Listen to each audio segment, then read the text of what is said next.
My dear friends, do you know what people think about you? What attribute do they apply to you? Often we might imagine something about ourselves, be it good or bad, but there could be just our imaginations only.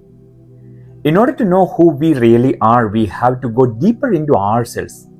The better we know about ourselves makes the life becomes meaningful and easier to relate with one another. Then we will know our capabilities and produces the best through our lives. Jesus says in the Gospel of today, "For every tree is known by its own fruit." What's the fruit or fruits that we produce for others to know who we are?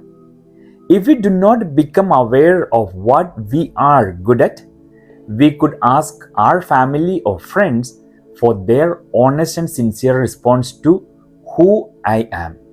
I think the question, who am I, is the perception, and who I am is the reality. My perception of the other may not be the truth of that person. I cannot judge the other with my perception because that might be a wrong judgment. Know yourself first, and then you will be able to know the other for who they really are. Jesus uses the best example of a tree. We know that a tree does not eat its own fruit. It is the people who taste them gives credit to the tree for producing good fruits or to reject the bad fruits. We might need a good friend who would let us know the truth, for they are interested in our growth and prosperity. In turn, we need to help others by becoming true and trustful friends. In order to become trustful friends, we have to produce good fruits. People might flatter us to gain our friendship or benefits. Do we fall into their trap and remain comfortable in flattery and not knowing the truth and reality? All of us have good and bad in us, and that's the human nature. We cannot escape this reality but live it with utmost care. The more we become aware of the reality, the greater will be the desire to become good and better person. Generally, people recognize us by our own actions and performance. A good person tries to be and to do good. What people notice in us is that which is predominant in us, that which we project through our life. If we desire and work hard to become good, that become our good fruits. Jesus told us in the Gospel of today, "A good tree does not bear rotten fruit, nor does a rotten tree bear good fruit." In truth, we cannot act contrary. We cannot say that we are good, but our actions prove that we are bad. We have to train our thoughts, words, and deeds so that they prove that we are good and honorable.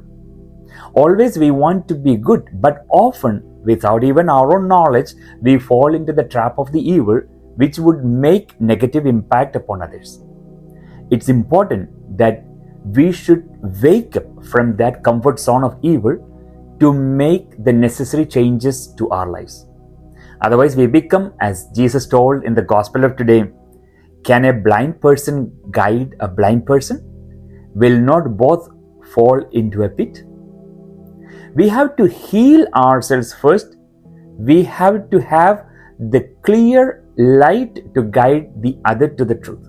Otherwise, it won't be a help, instead a ruin for both. We give and guide others with what we have within. We cannot give to others what we do not have or own. Jesus assured the same in the Gospel of today.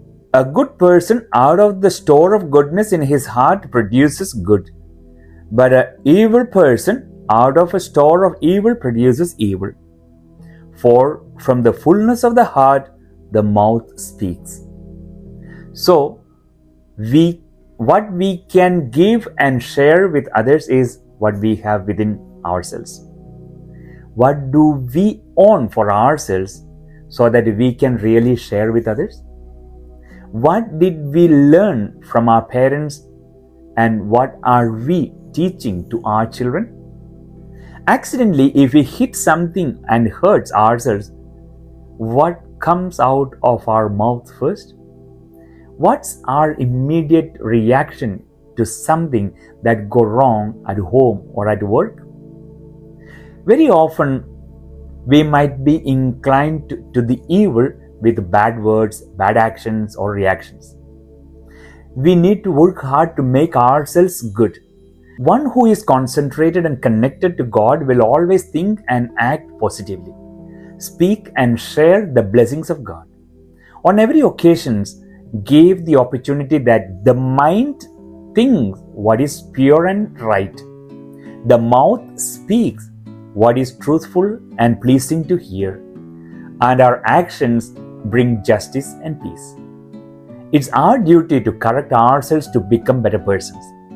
The first reading taught us, when a sieve is shaken, the husks appear. So do one's faults when one speaks. When we make ourselves better each day, we make ourselves pure and clear. Then God fills us with His wisdom to understand and speak and act wisely and justly. So let's work hard to become good and righteous person who produce good fruits for the Lord and to invite others to do the same in their lives. Thus, let's receive the invitation presented to us by St. Paul in the second reading of today. Therefore, my beloved brothers and sisters, be firm, steadfast, always fully devoted to the work of the Lord, knowing that in the Lord your labor is not in vain. Amen and lots of blessings.